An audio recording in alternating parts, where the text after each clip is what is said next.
പാലക്കാട് ജില്ലയിൽ ഇതിനെ ഒച്ചു എന്നാണ് പറയുക. നിങ്ങളുടെ നാട്ടിൽ ഇതിന് പേരെന്താണ്? മഴക്കാലങ്ങളിലാണ് ഏറ്റവും കൂടുതൽ ഇത് കാണപ്പെടുന്നത്. പണ്ടുകാലത്ത് സ്ലേറ്റ് ഉപയോഗിച്ച് എഴുതുന്ന സമയത്ത് അത് മായ്ക്കാൻ ഉപയോഗിച്ചിട്ടുള്ള മായ്ക്കലയാണ് ഈ ഒരു സാധനം. പഴയകാലത്തെ ആളുകൾക്കെല്ലാം ഈ മായ്ക്കലയെക്കുറിച്ച് അറിയാം. ഇന്നത്തെ കുഞ്ഞു കുട്ടികൾക്ക് ചിലപ്പോൾ അറിയണമെന്നില്ല.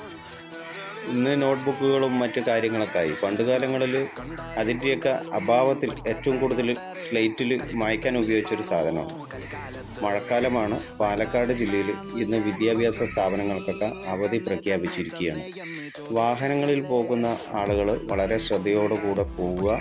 കാരണം മഴ കാരണം മഞ്ഞ് ഗ്ലാസ്സിൽ വരാൻ സാധ്യതയുണ്ട്. മഴക്കാലത്ത് നിങ്ങൾ സോഡയാണോ ചായയാണോ കുടിക്കുക? നല്ല മഴ പെയ്യുന്ന സമയത്ത് കട്ടൻ ചായയും പരിപ്പുവടയാണ് ഏറ്റവും കൂടുതൽ ഇഷ്ടം.